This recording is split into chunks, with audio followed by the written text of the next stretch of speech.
ওনাকে যদি আপনি স্বামী হিসাবে মানেন মামুনি, তাহলে জোরে একবার বলেন আলহামদুলিল্লাহ বলেন। মানি না।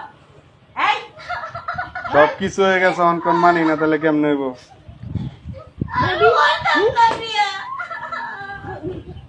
মারেন না, আর মারেন না। মেয়ের একে তো জোর করে বিয়ে দিতেছেন, বুড়া বুড়ার লগে আবার মারতেছেন।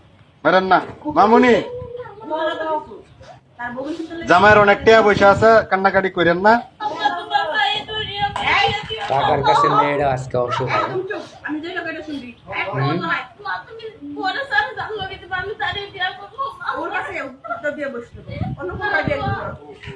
টাকা থাকলে সব যে কোনো ধরনের মাই পাওয়া বলেন যায়। বলেন বলেন বলেন আলহামদুলিল্লাহ টাকা বলেন। থাকলে পুরো কচি মেয়ে আনান যায়।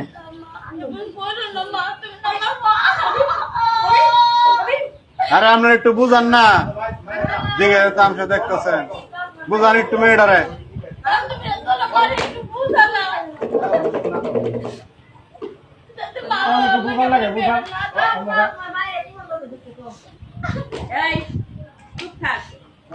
বলে বলো মামুনি, বলে লো, সাইন দিছ, টিপ সই দিছ, সব হয়েছে, খালি আলহামদুলিল্লাহ বলে লো। 15 লক্ষ টাকা কাবিন ধার্য করিয়া 10 লক্ষ টাকা উসল স্বর্ণ বাবদ 5 লক্ষ টাকা বাকি রাখিয়া আব্দুল মান্নান সাহেবকে যদি তুমি স্বামী হিসাবে মাইনা থাকো, দূরে একবার বলো আলহামদুলিল্লাহ। মা বলো বলো। হ্যাঁ ক আমাকে বেলা শেষ, আমরা যাবো গা। আমরা এগুলো কান্নাকাটি দেখতে আসিনি।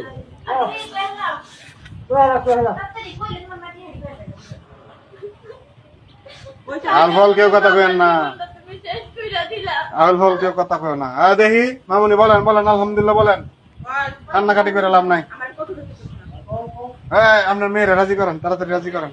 বলেন বলেন মামুনি, কবুল বলেন, দেরি করেন না গো, নামাজের টাইম হয়েছে, যাইতে হবে আমার। এই যে তাড়াতাড়ি বল, কাজী সব কতক্ষণ বসে থাকবো?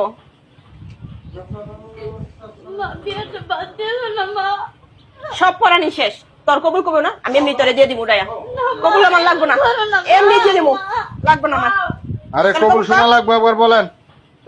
হ্যাঁ? মা বলেন বলেন বলেন, একবার বলেন আলহামদুলিল্লাহ। এই কবুল কর। বলতেছি মা, বলতেছি। আর এমন বল। করে না।